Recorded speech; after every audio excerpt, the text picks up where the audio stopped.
దశాబ్ద కాల పోరాటం, ఎప్పుడు చూసినా ప్రజాపక్షం, త్యాగం, సొంత ఆస్తిని, సమయాన్ని, తన శక్తిని కరిగించుకున్న ప్రజానాయకుడు పవన్ కళ్యాణ్ గారు. ఈశ్వరుని దయ వల్ల ఆంధ్ర రాష్ట్ర ప్రజలు అర్థం చేసుకుని ఈ కూటమికి అధికారం కావాలి, మేము అభివృద్ధి చెందాలనోగా సదాశయంతో 100% స్ట్రైక్ రేట్తో కళ్యాణ్ గారికి పిఠాపురం పట్టాభిషేకం చేసింది.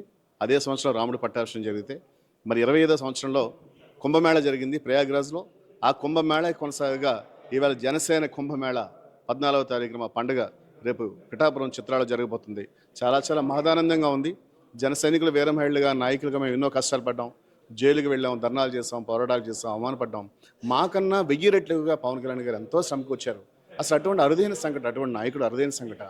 ఆ నాయకుడి నాయకత్వంలో రేపు జరిగే ఆవిర్భావ సభ ఈ రాష్ట్ర భవిష్యత్తుకి దిక్సూచిగా ఉంటుంది.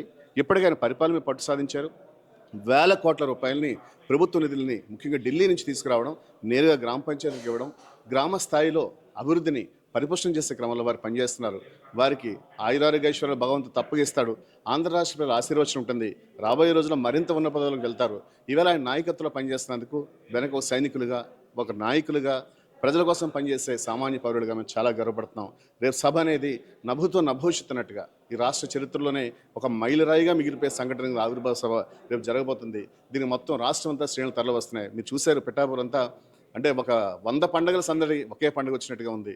దీనికి సహకరిస్తున్న మీడియాకి, ప్రజలకి, అందరికీ జనసేన పార్టీ తరఫున మనస్ఫూర్తిగా శుభాకాంక్షలు తెలియజేస్తూ మీ పివిఎస్ఎన్ రాజు, ఇన్ఛార్జ్ చోడవరం నియోజకవర్గం, సమన్వయకర్త పిఠాపురం నియోజకవర్గానికి ఆవిర్భావ సభకి. Thank you. Subscribe to N media news. ఇది మన ఛానల్.